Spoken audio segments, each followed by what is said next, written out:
Welcome to Queering Science, Theology, Philosophy, and Spirituality, the LGBTQ Center for Science, Theology, Philosophy, and Spirituality. Today we are out in the woods and we are going to be going through what you call connective connections between religions and philosophies. And this has come as I was meditating or thinking about religions and reading through religions. And I came across some books like this one you are seeing right now is Hinduism, Torah, and Travel, Jacob Sapir in India.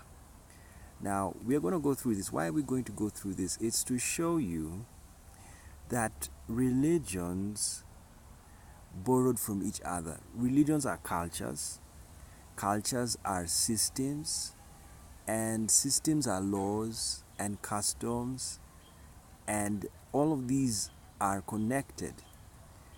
You know, they are very fundamental principles in the world.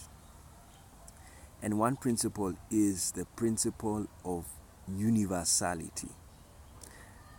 The principle of universality or the principle of singularity is that everything is connected. Everything. Every single thing is connected, especially if it is in a space or it is on a space or it is a space next to a space. Like I am connected to the earth right now because I'm seated on the earth. Right now I'm seated on the ground. As you can see, this is it's a forest.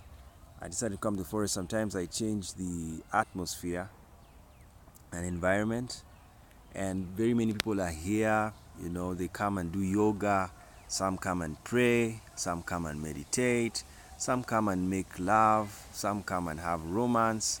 Everybody does what they want to do. So that is the earth. So I'm connected to the earth right now because I'm seated on the earth. Even you, when you're walking, you are walking on planet earth. Yes, you're walking on a part of planet earth. That's what I was talking about the other video when I was talking about death.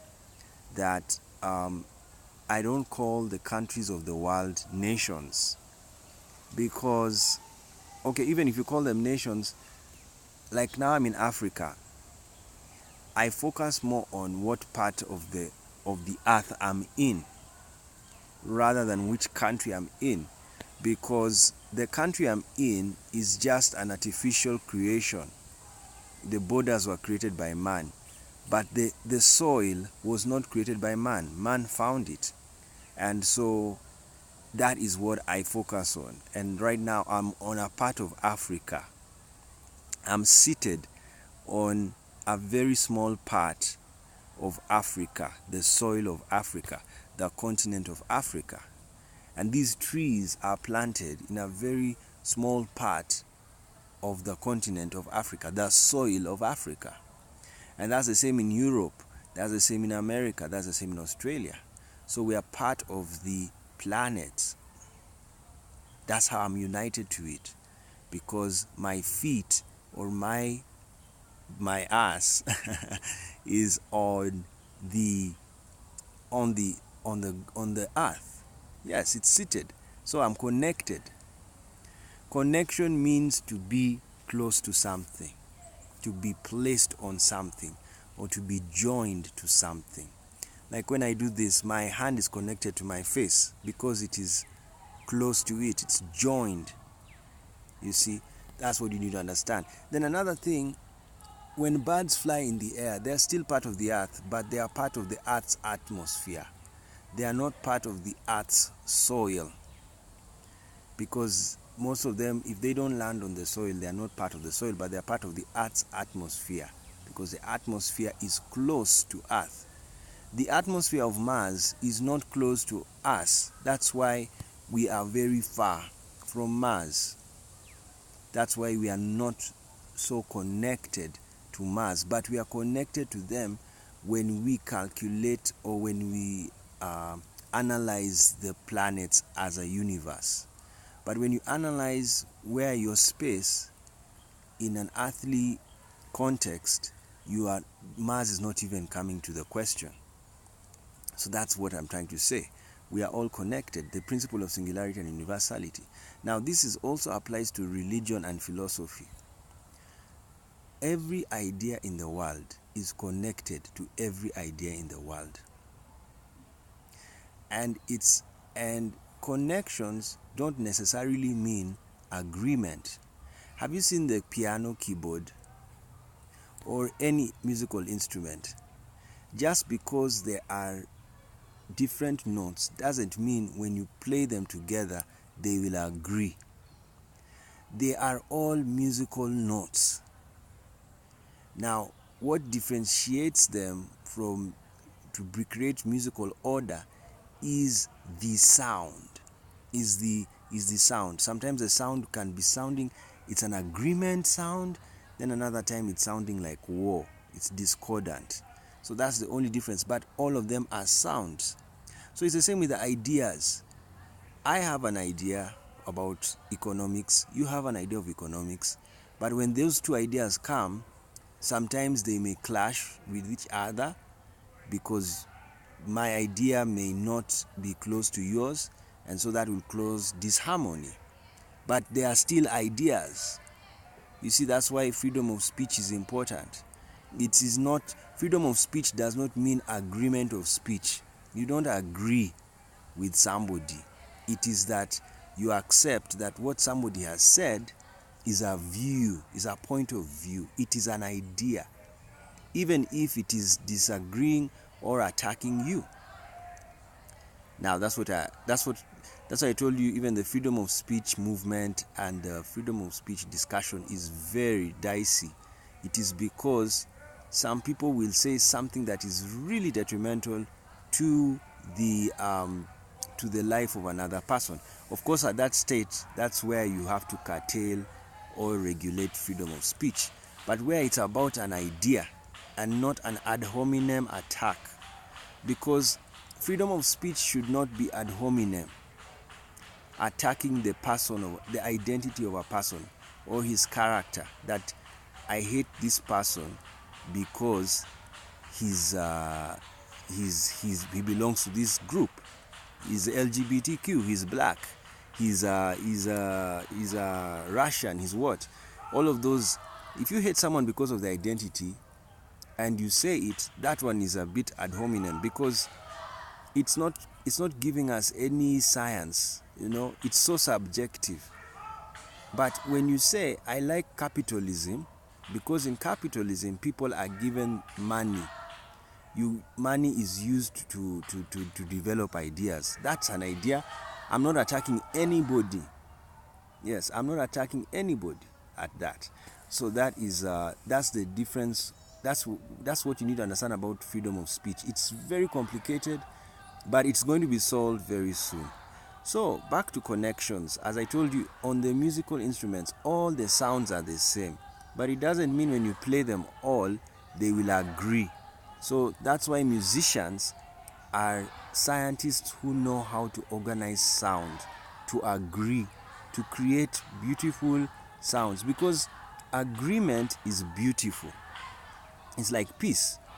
It's beautiful. However, beauty is subjective. That's why jazz music is very nice, because even disorganized sound sounds good. So that's what you need to understand about music. Jazz music is greater, I think, in intellectual thinking than other music, because you see, classical music, the problem with it, it's very organized. So disorganization is not allowed. Yes, it's not allowed. But in jazz music, everything goes, because they value the freedom of expression. In jazz music, you can even do, you see, like what I've just said, that's cat singing. You see, and in classical music, that's not allowed because you are actually, you're supposed to do something that should be recognized. That's what jazz music is all about. And so, I mean, classical music is all about. So anyway, I've told you all, so like, just like the musical notes on a musical instrument, all the religions of the world are on a spectrum. And some religions agree with each other, others don't agree with each other. And the interfaith movement is the movement to try and make religions agree. So in our studies we are now doing, we are connecting religions to each other to see how each religion relates to another religion. And so this is a nice book here I'm showing you, Hinduism, Torah and Travel, Jacob Sapir in India. Let's widen it. Addressing questions of comparative religion and the phenomenology of travel. This essay analyzes Rabbi Jacob Sapir's encounter with Hinduism during his travels in 1859 and 61 in India. And even Sapir sets up an opposition between the study of Torah in Jerusalem in home of one on his side and the traveler's mind on the other. Beautiful way he wrote a book. He wrote this book with the mind of a Jerusalem Jew versus a traveler's mind. You know, travelers are more free. And I've liked what that statement by this writer. Who is he? Richard G. Marx from Washington and Lee University. He has said, the mind of a traveler is not the mind of a home person. A traveler is very liberal in his religious views. You know, when you see Muslims and they travel, when they are traveling and it's time to pray and there's no mosque, they had to devise a way of praying. And one way they devised was to get a mat and just pray where you are, facing Mecca, even if you're on your travel. So what does this tell you? It tells you Prophet Muhammad or the Muslims who ordered that system were travelers. And so there was a time when they were traveling, they needed to pray. So they devised a system.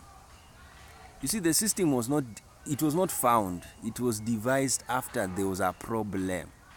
They solved it. So they said when you travel and it's time to pray, get a mat and pray facing Mecca. That's how they solved it. So it's because you're a traveler. And even Paul, because he was a traveler, he learned very many cultures. And he learned things from those cultures, and that's what made him sober-minded and more multicultural than any disciple in the church. All right, so that's basically what we are saying about our friend there. That is Jacob Sapir. And now we want to go to another book here. We are going to be going through them. So this one is Introduction to Zoroastrianism by Prods Oktor Scarver. So there he's talking about Zoroastrianism, and we're going to go through that. We're going to go through, and then another nice book we are going to be reading. I hope I can get it. Jesus in India, one of the famous books in philosophy. So this is Jesus in India. There is the book, and Jesus in India is the English version of a Urdu treatise written by the holy founder of Ahmadiyya movement in Islam, Hadrat Mirza Ghulam Ahmad, in 1835 and 1908. And the theme is the escape of Jesus from the death on the cross and his journey to India in search of the lost tribes of Israel. Christian as well as Muslim scriptures and old medical and historical books, including ancient Buddhist records, provide evidence about this journey. Jesus is shown to have reached Afghanistan and to have met the Jews who had been settled there after deliverance from the bondage of Nebuchadnezzar. From Afghanistan, Jesus went to Kashmir, where other Israelite tribes had settled. There he made his home, and there in time he died. His tomb has been found in Srinagar. So this is the tomb of Jesus Christ in Kashmir, India. You see, everybody has their understanding of who Jesus Christ, what happened to Jesus Christ. Yes, it's just like Hitler. You know, some people say Hitler committed suicide. Nobody knows how he died. Some said he went to Argentina. Some said some said he committed suicide in the bunker. Some said as I told you, he went to Argentina. Some say he's living somewhere. You see, very special people, and by special I don't mean that they are good. They are just unique, and that's what I mean. Very special people, you don't understand what happens to them after their death. They die very strange deaths. And like back to Hitler, you see, nobody buried him. He has no tomb. So that's the question people ask. Where did he go? Because if he committed suicide, the American, British, and French and Russians would have found his body in the bunker and would have buried it or brought it out for people to see that the man has been caught. But it has never been found. That's the question. Even when they studied the genetics of Hitler, they never took his body, his stem cells. They went for his family members who remained in Germany.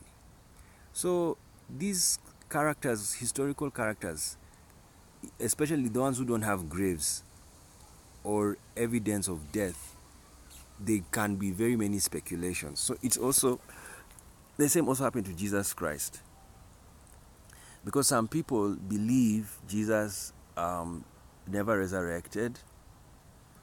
That's what some people believe. Others believe Jesus Christ, they stole his body. That's what the Pharisees believed, that the body was stolen, and that they forged his resurrection. That's another story. Then the Christian story is that Jesus actually resurrected, and the disciples proclaimed it. And then the other one is now this one, that yes, he resurrected, but he went to India and then he died in India. So everybody has their story. Then the disciples also have their story that Jesus Christ ascended. He didn't die. He ascended to heaven. So everybody has their story. And you know, the problem of religion, take it with a pinch of salt, especially if you are not there. Yeah, don't really stress yourself on religion so much. I just do these videos just for knowledge sake, and because I'm an interested scholar of religion and everything. But I take it with a pinch of salt. I believe in spirituality. Yes, it can help you. I believe in power. As I've told you, I felt power. I know it. And you know, if you want to know power, read Hinduism. That's the power we feel. And so that's what I feel. So, but language cannot explain even that power. You know, it can't. We are all gods. That's what you need to know. So we are still here to understand why we have those powers as human beings. And yes, it's as simple as that. We are still here to understand. All of religions, they try to explain those phenomena, but they don't succeed. You know, the mistake we make, we think religions really explain the truth of what happens, the unexplainable phenomenon. But it's not true. Yes, this is why you can't attack another religion and say it's a false one and yours is right.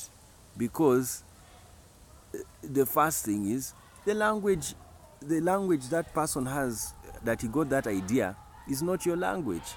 You see, like Hinduism was not written in English. It was Hindi. Islam is in Arabic. Zoroastrianism is in Persian. All of these ancient Egyptian religion is in ancient Egyptian. So different languages set up different religious systems, and different languages are different languages. They're not the same. So even their logic system is different. So you cannot go and impose your logic system on another religion because has a different logic system. It's as simple as that. So that's why you will find some people from a certain race will never accept your religion, not because they don't want to, but it's because the religion they have is so close to their natural logic system that they find it very hard to let go. Because letting go of it is almost like death. Yeah, it's like death. Do you see Jews? Not many Jews became Christian, even though Christianity is a Jewish religion. It's because their logic system was thoroughly different. They could not understand a religion which was allowing Gentiles to be their friends. It was unheard of. Jewish thought was always that everything is going to work in their favor alone as a nation. You see why Zionism is very nationalistic? It's because they know it is about them. Yes, it's very understandable. And so they really don't understand this part where you say Gentiles are part of the game plan or they are our friends. No, they don't understand. That was now Christianity. And Christianity did that because of the various events that happened to the disciples during the time when they had to speak to preach to the Gentiles, because Jesus had told them, go and preach also to the Gentiles. That's what he said. All right, so this is a very good book. We're going to go and read through it, and it's a famous book. Many theosophists have read this book, and it's one of the books that made very many theosophists of the past to go to India. And that was a good trip. Actually, even Alan Watts, the famous Buddhist who was an Anglican clergyman, even went to India. And majority of these Western philosophers and theologians and theosophists, when they went to India, they took up Buddhism. It's very weird that happened. Okay, so what am I trying to show you with all of these books? That different religions, this is what we are doing, it's called comparative religion. And religions are related to each other, and sometimes they also fight each other. It's just like in your family. Your family, you have friends, but there are some you are not so close to, your enemies, you don't get along. So that's how religions relate in the world. Some religions are friendly to each other because they are similar, and other religions are antagonistic to each other because they have very few similarities. And that's what you need to understand about religions. But we are working hard to join up together. Okay, this is just part 1 of comparative religions.